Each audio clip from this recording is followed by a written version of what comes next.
জলবায়ুর শব্দাবলী। জলবায়ু শিক্ষা হোক সবার জন্য। গ্রিনম্যানের একটি উদ্যোগ। আবহাওয়া, জলবায়ু ও জলবায়ু পরিবর্তন। Weather, climate and climate change. আবহাওয়া বলতে বোঝায় একটি নির্দিষ্ট সময়ে ও স্থানে বায়ুমণ্ডলের তাপমাত্রা, আর্দ্রতা, বৃষ্টিপাত, বায়ুর গতি ও দিক ইত্যাদির সাময়িক অবস্থা। এটি ঘণ্টা বা দিনের ব্যবধানে পরিবর্তিত হতে পারে। উদাহরণ: আজ ঢাকায় বৃষ্টি হচ্ছে এবং তাপমাত্রা ৩০ ডিগ্রি সেলসিয়াস। এটি একটি আবহাওয়ার বর্ণনা।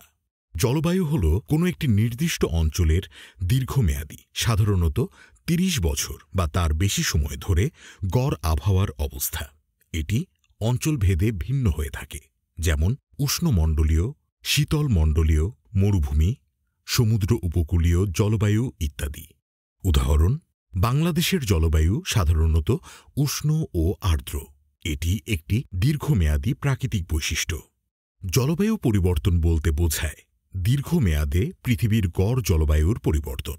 এটি প্রাকৃতিক প্রক্রিয়ায় ঘটতে পারে, তবে বর্তমানে মানবসৃষ্ট কার্যকলাপ যেমন শিল্পায়ন, বন উজাড় এবং জীবাশ্ম জ্বালানির ব্যবহার এর মূল কারণ।